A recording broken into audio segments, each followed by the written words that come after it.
va arriver facilement à se passer de ce régionalisme, de cet ancrage de leaders locaux qu'on veut au besoin fabriquer.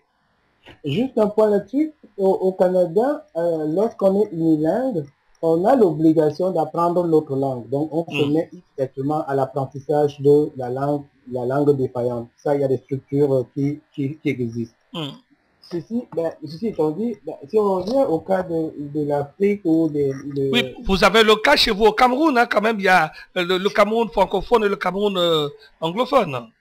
Mais plus loin que cela, c'est vrai que la même situation se pose au niveau du Cameroun, mais il me vient à l'idée des personnes que lorsqu'on nomme des ministres, de s'assurer que les ministres parlent les deux langues. Ça, c'est des histoires. On nomme des gens comme ça au pif, ils parlent même pas anglais, et ils sont ministres, ça s'arrête là. Et ça, nous, on demande désormais qu'ils soient inscrits dans la constitution camerounaise que les ministres à un certain rang doivent parler les deux langues. Les deux, au moins maîtriser parfaitement l'une des deux langues. Et l'autre, il a l'obligation, peut-être sur un délai de 6 mois, de pouvoir faire ses preuves. Ça, c'est une forme. Ça, c'est un des travers au Cameroun. Un autre travers, c'est effectivement le tribalisme. Mais nous sommes environ 250 tribus. 250 tribus. Et ça devient... Mais justement, mon cher De Gaulle, permettez-moi, Joseph Pouloulou, d'intervenir à ce niveau-ci de la conversation auprès de notre compatriote De Gaulle.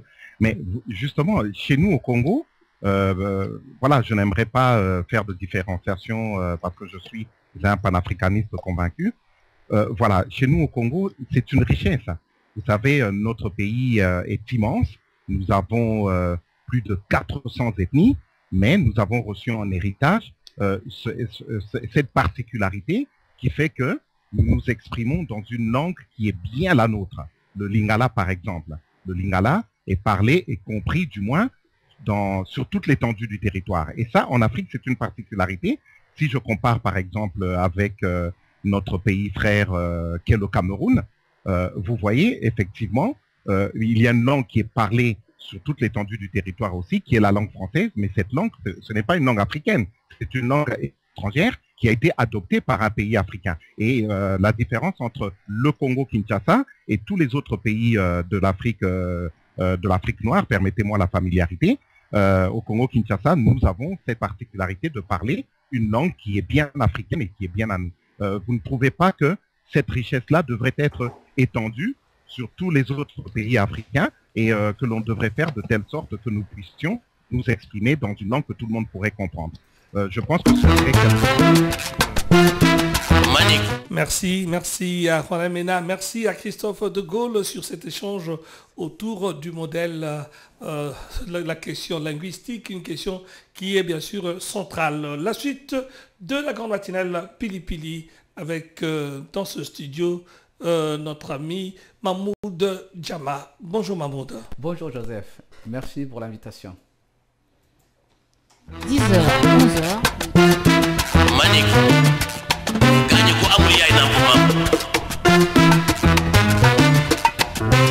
La grande matinale Pili Pili, 8h, 11h. À l'heure du café, Joseph Pouloulou vous sert bien chaude et épicée, actu et infos pratiques. La matinale Pili Pili, 8h, 9h, croissant au beignet, nos infos pratiques. 9h, 10h, d'une ville à l'autre, c'est vous à la une. 10h, 11h, le débat des pimenteurs de l'actualité africaine et française.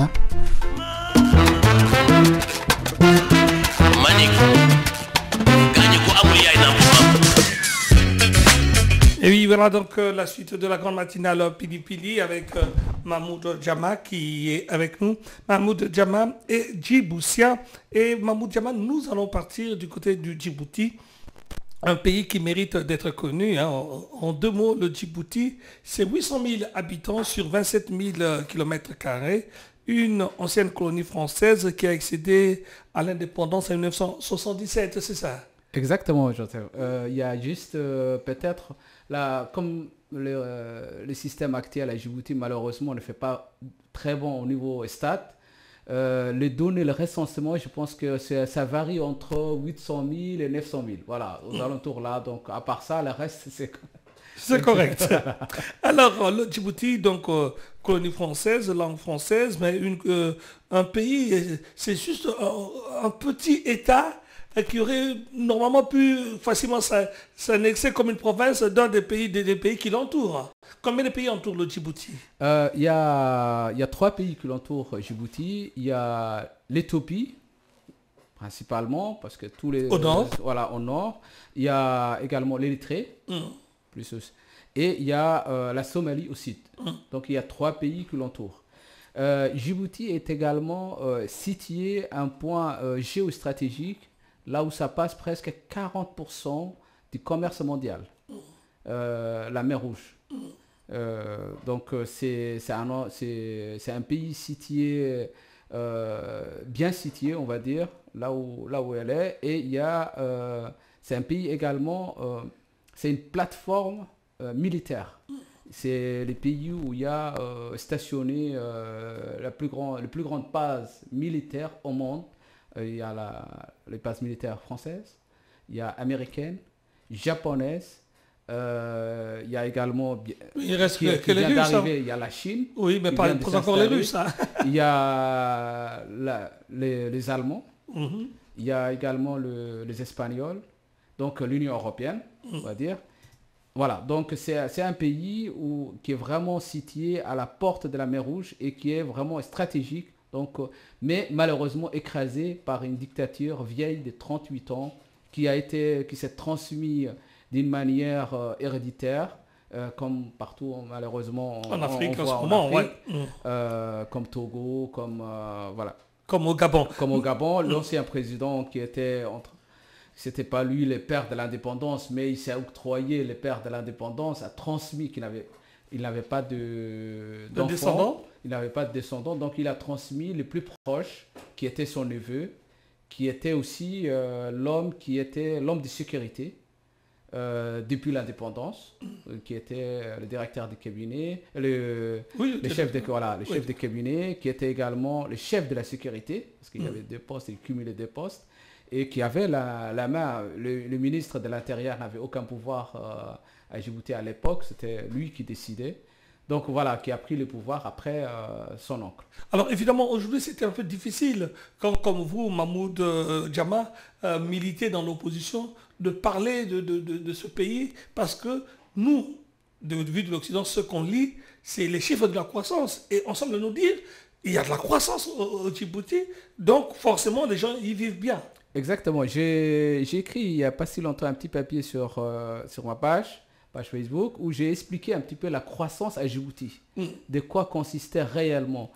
Cette croissance-là, il faut aussi se rappeler que Djibouti est le débouché naturel de l'Éthiopie. L'Éthiopie avait un débouché au départ qui était l'Érythrée, sur la mer, oui. Qui était l'Érythrée. Oui. Et depuis l'indépendance de l'Érythrée, l'Éthiopie est totalement enclavée. Il faut dire que le courant ne passe pas très bien entre l'Éthiopie et l'Érythrée. Il y a une guerre. Ouais. Et qui n'est pas encore réglée. Donc, le seul débouché que l'Éthiopie a à la mer, c'est Djibouti. Et il faut se dire aussi, l'Éthiopie est le 2e pays le plus peuplé d'Afrique pour l'instant. Parce qu'on prétend que aux alentours de 2020, 2025, il y a le Nigeria. Oui. Mais l'Éthiopie, aujourd'hui, le 2e pays le plus peuplé d'Afrique. D'accord. Avec 98 millions d'habitants. Et c'est un pays où la croissance avoisine aux alentours des chiffres, oui. 11 à 12%. Donc, et qu'est-ce qui explique cette croissance alors que dans les années 80, on le sait, il y avait la famine en Éthiopie? Il y avait la famine en Éthiopie, mais l'Éthiopie est un grand pays, et surtout, ils ont su, même s'il y a une dictature aussi qui écrase, et là je reviendrai plus tard parce qu'il y a un problème de terre en Éthiopie. Il y a eu des massacres sur la partie Oromo qui est actuellement en révolte par rapport à ces accaparations de terres, parce que l'Éthiopie est en train de vendre des terres, et ça aussi c'est très dangereux. Mais ils ne sont pas le seul, c'est presque tous les pays d'Afrique incapables de cultiver leurs terres, les vendent, c'est ça? Ils vendent à des compagnies étrangères, et je ne sais pas si nos auditeurs ont regardé un petit, il y a un documentaire qui a passé sur ce qui se passe en Éthiopie, où des compagnies étrangères achètent des terres, cultivent et utilisent les Éthiopiens comme des esclaves aussi, parce qu'ils récupèrent leurs papiers, ils les logent sur place, et s'il y a quelqu'un qui veut partir, bah, il a un problème et il peut se faire tabasser. Ça peut expliquer que parmi tout ce monde qui arrive ici, il y a beaucoup d'Éthiopiens. Cette croissance éthiopienne aussi, il faut mettre il faut mettre des bémols, parce qu'il faut voir qui tire cette croissance éthiopienne. Mais elle profite quand même au Djibouti. Alors, cette croissance éthiopienne profite d'une manière pour le régime djiboutien, mais pas pour la population djiboutienne, parce que l'économie djiboutienne souffre de problèmes. Un niveau de monopole très excessif, où tout est cadenassé à Djibouti, où il y a quelques petits privilégiés qui ont tout, et il y a ce qu'on appelle économie de rente, où les bases militaires sont les principaux rentrées de rente. Il y a également le port de Djibouti qui ne crée pas d'activité. Qui tient le port de Djibouti? Alors, qui détient le port de Djibouti? Parce qu'on sait que en Afrique, sur toute la côte ouest de l'Afrique, c'est Bolloré. À Djibouti, Bolloré, je pense qu'il a essayé, mais il n'a pas pris. C'est plutôt Dubaï qu'il avait, le port de Dubaï qu'il avait. Et il y a une bataille qui est en train de s'engager entre Dubaï et Djibouti.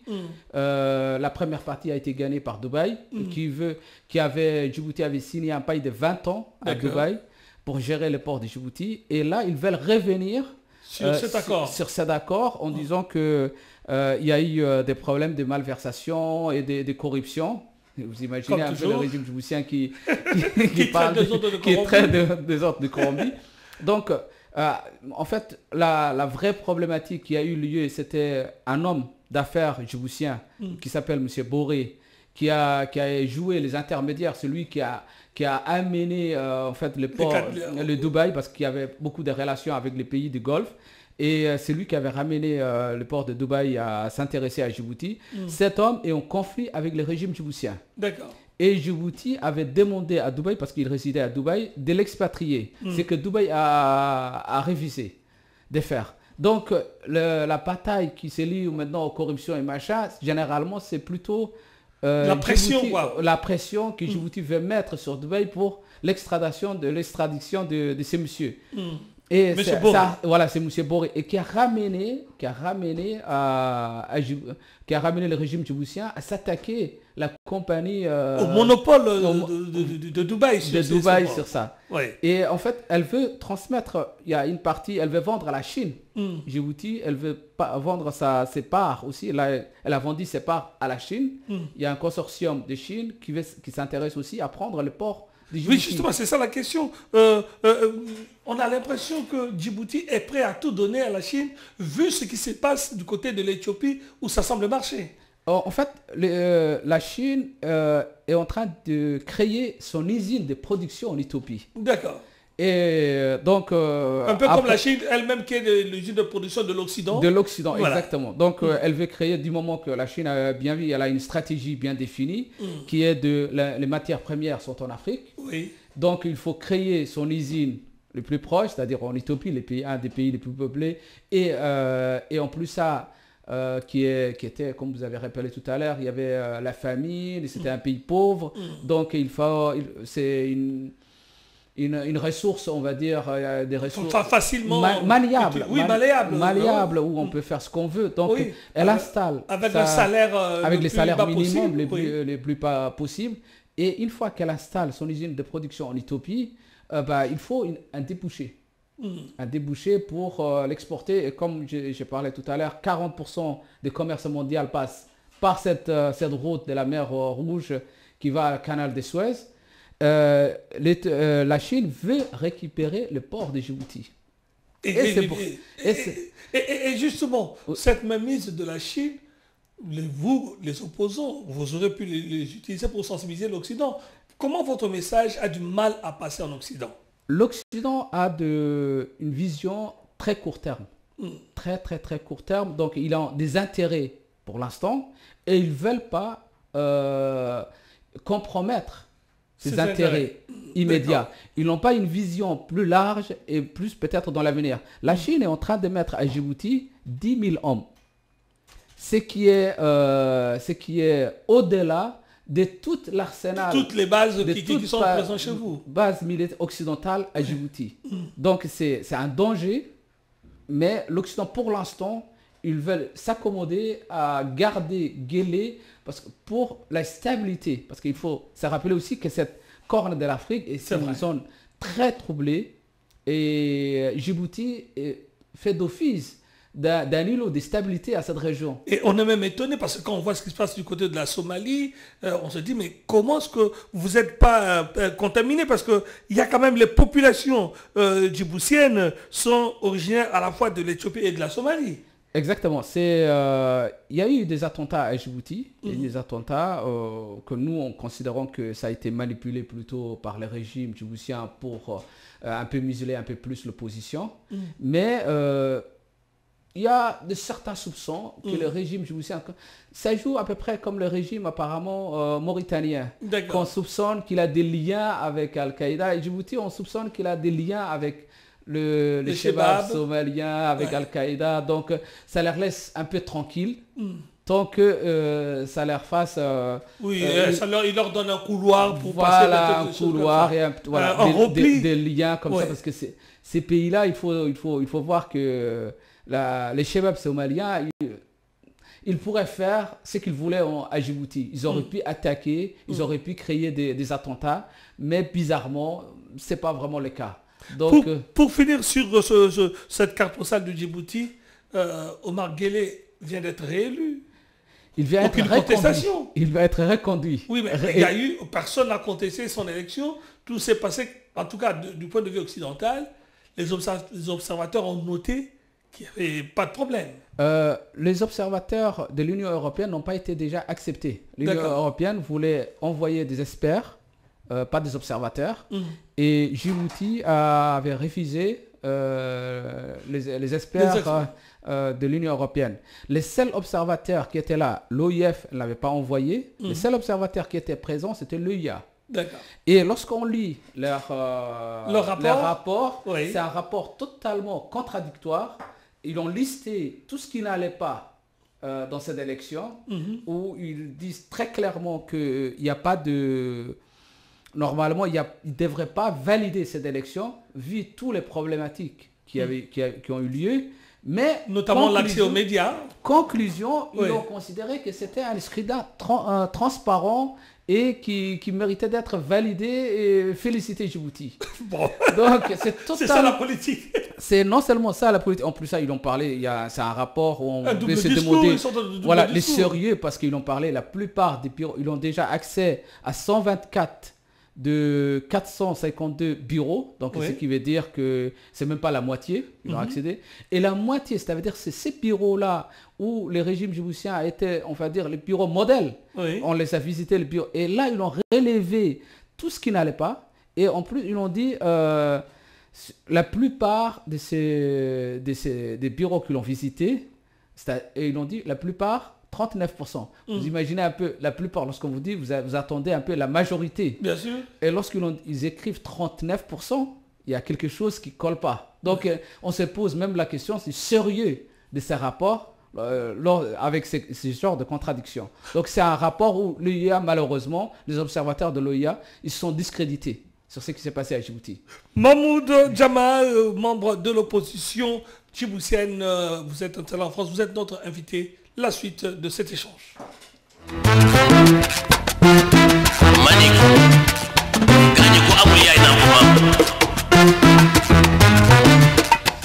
Mahmoud Djama, justement, voilà, quel est le discours, quel discours porter quand on est justement dans cette opposition djiboutienne face à un régime qui semble, entre guillemets, modèle pour les Occidentaux, pour sa tranquillité. On parle même d'un boom de construction dans Djibouti. Quel discours vous pouvez porter aujourd'hui pour nos auditeurs? Qu'est-ce qui ne va pas? Alors, les discours que nous avons tenus déjà avant cette élection, avant cette mascarade, c'était de boycotter déjà cette élection. Nous avons considéré que les conditions minimales pour qu'une élection digne de ces noms n'étaient pas réunis à Djibouti. Donc c'est pour ça qu'on avait l'opposition historique, parce qu'il y a les régimes. Il y a eu quand même des candidats de l'opposition qui étaient là. Ce genre de régime, il crée une opposition aussi lui-même des dissidents qui considèrent que c'est des opposants. Donc il crée son opposition à lui-même. Mais l'opposition historique, celle qui compare réellement ces régimes depuis plus de 25 ans, elle avait appelé au boycott de cette élection. Qui incarne cette opposition historique? Cette opposition, il y avait trois grands partis qui étaient à l'époque qui s'appelaient UAD, Union de l'alternance démocratique, et maintenant il y a un grand parti qui sort et qui est le MRD, qui a avec un chef historique, qui est M. Daher Ahmed Farah, qui a fréquenté, on va dire, plus de temps les prisons à Djibouti qu'il soit en liberté à Djibouti. Depuis 2013, il a été arrêté plus de 25 fois. Le reste du temps, il est gardé en résidence surveillée. Oui, en résidence surveillée. En résidence surveillée. Il vient de sortir du pays, là, il n'y a pas si longtemps. Et donc, il avait appelé, qui était à l'époque aussi le porte-parole de l'opposition à Djibouti, donc qui est considéré plus ou moins le chef historique de l'opposition. Donc, il avait appelé au boycott à l'élection, et son parti, le MRD. Il y a également IDJ, il y avait également ARD, mais les deux autres partis, malheureusement, l'ère où on parle, ils ont été clonés. Et donc, il y a eu de la dissidence dans leur parti. Non, il a été récupéré presque par le régime. D'accord. Il y a eu des parties de ces mouvements qui ont été récupérés par le régime. Donc, voilà. Donc, les discours qu'on essaie de tenir au niveau de la croissance, qu'on en avait parlé tout à l'heure, c'est on essaie de dire que cette croissance-là, c'est une croissance fabriquée. En trompe-l'œil, vous voulez dire en trompe-l'œil? En trompe-l'œil et fabriquée même.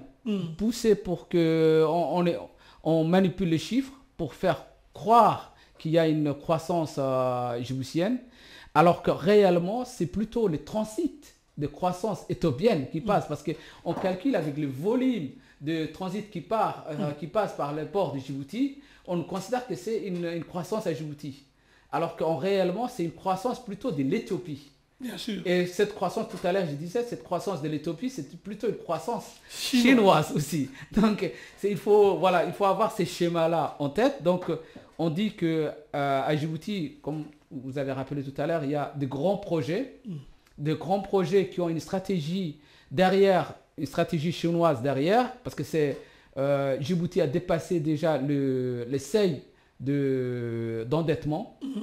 Et la Banque africaine ne donne plus d'argent à Djibouti. La Banque mondiale ne donne plus d'argent à Djibouti. Donc Djibouti s'est tourné vers la Chine pour avoir des prêts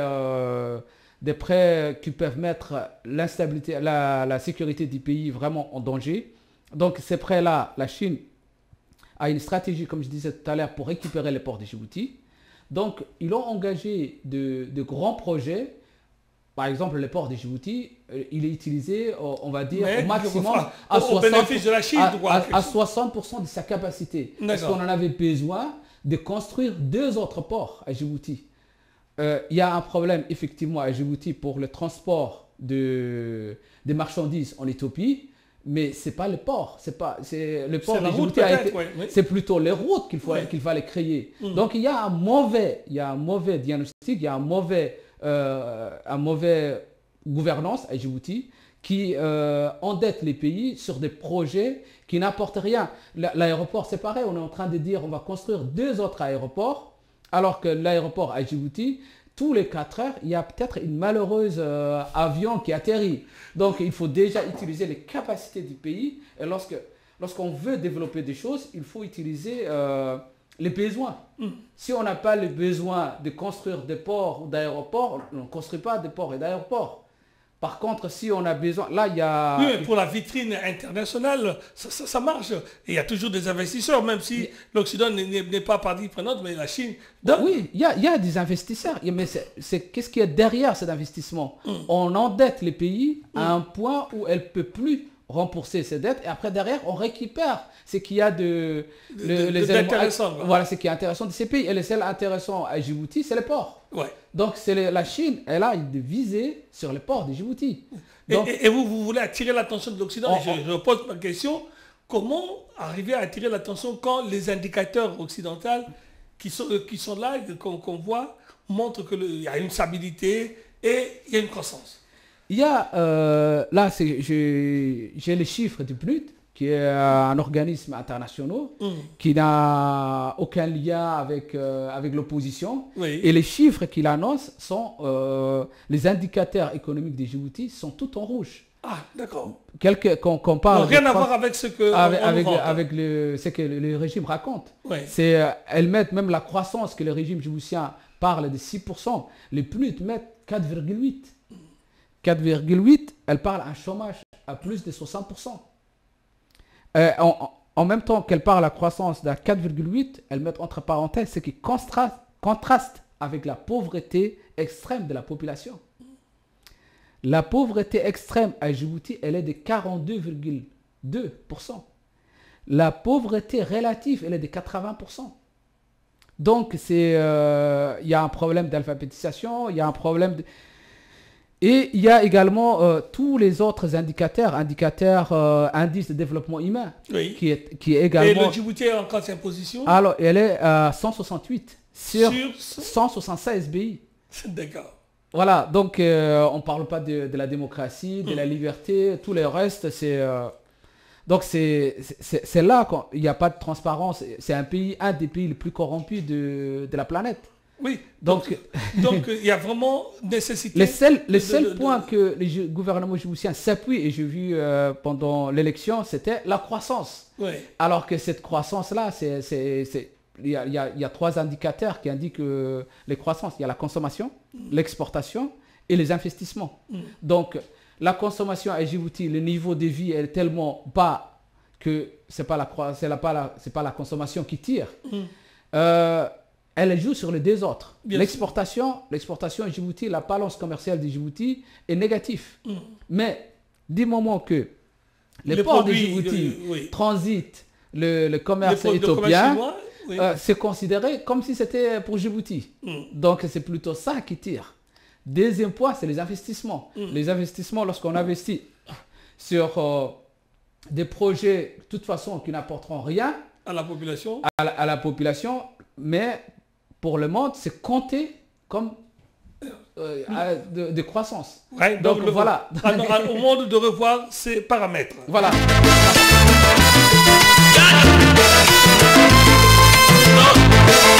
Mamou Diama, vous avez aussi voulu attirer l'attention sur un autre fléau qui aujourd'hui mobilise les femmes djiboutiennes, le viol.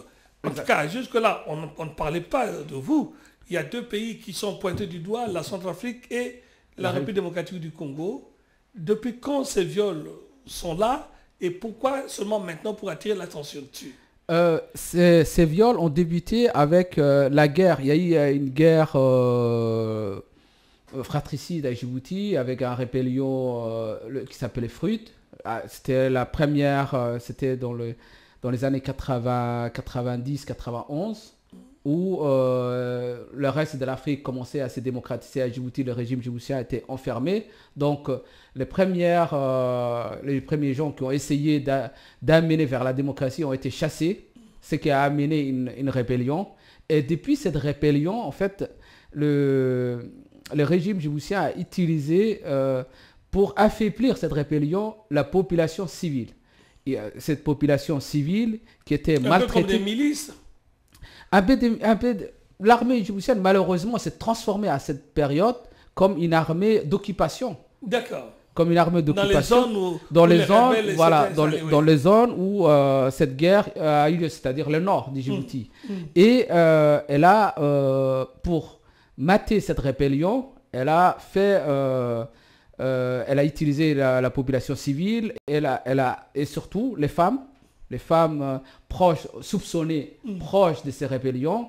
Ces femmes ont été mises en prison dans un premier temps, ensuite violées, certains hommes, et depuis, aucune plainte. Il y a eu entre guillemets des accords, mais ces accords, ces femmes, en fait, les cris des cœurs de ces femmes n'ont pas été pris en compte.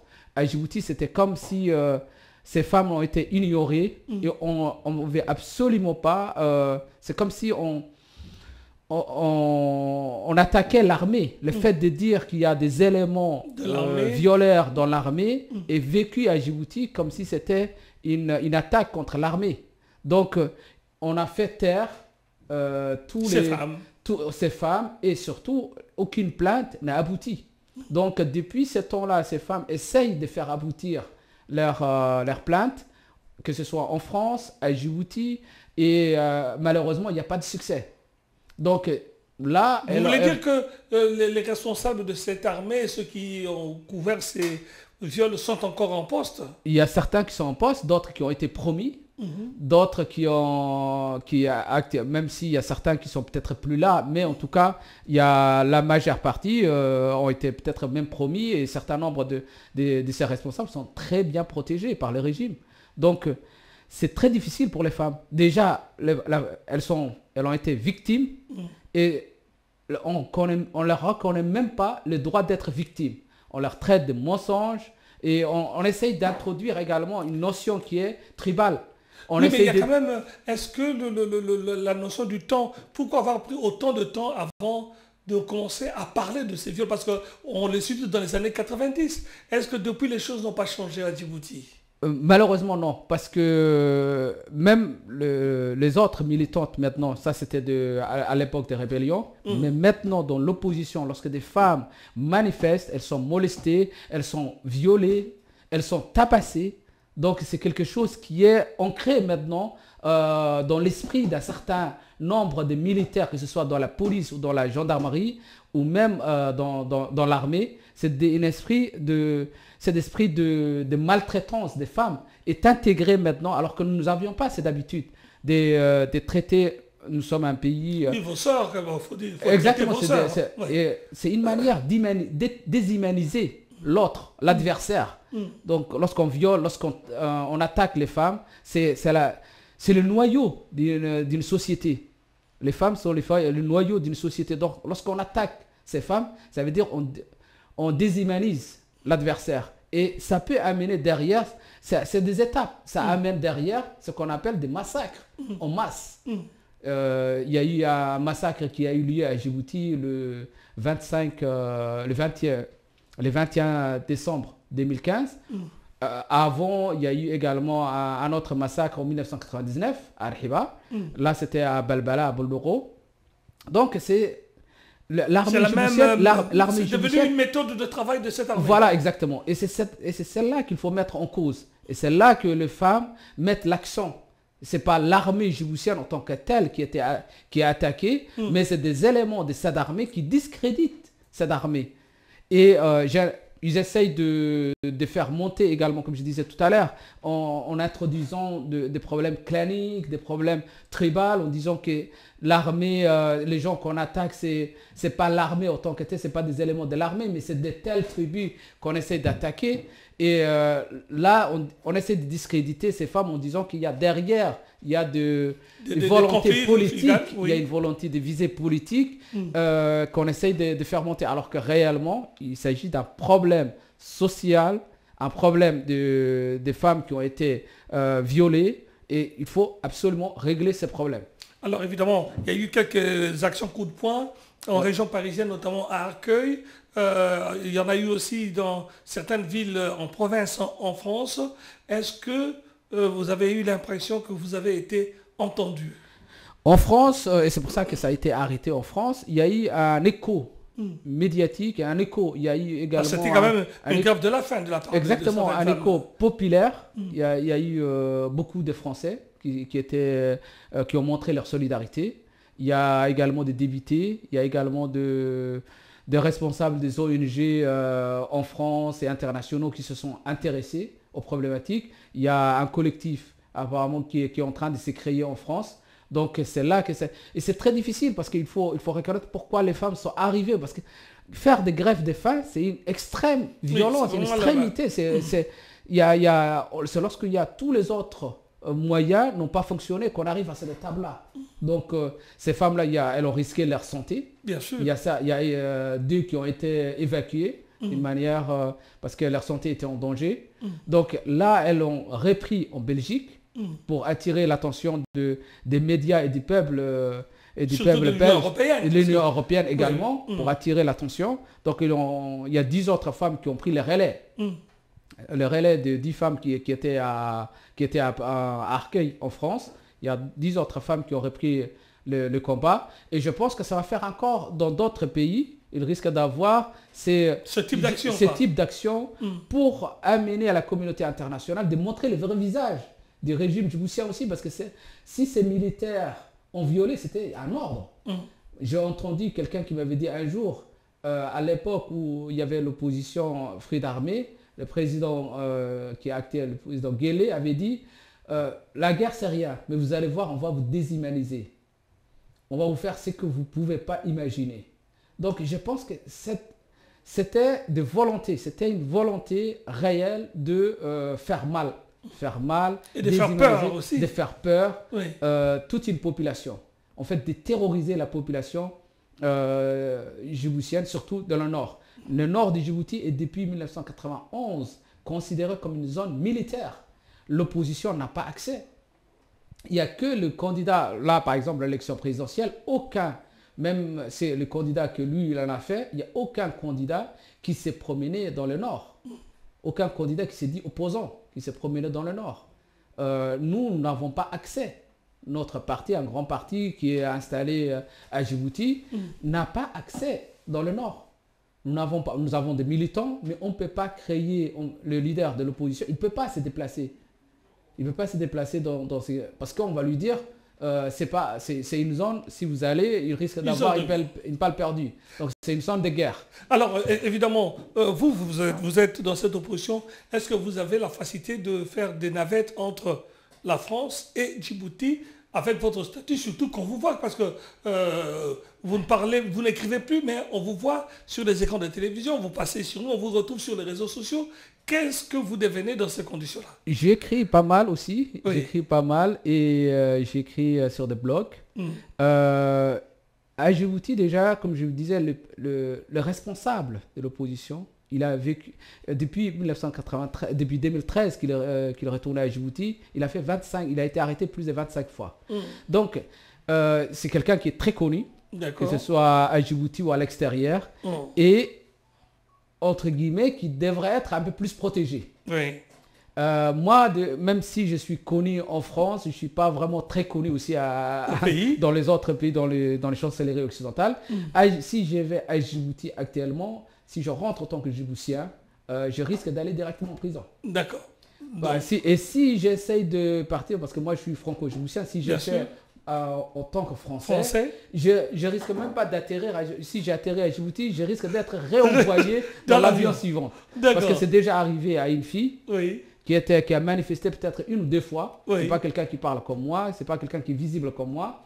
Elle est rentrée à Djibouti, suite décès dans sa famille, pour assister aux obsèques, et elle a été refoulée. Elle a été mise en prison, refoulée.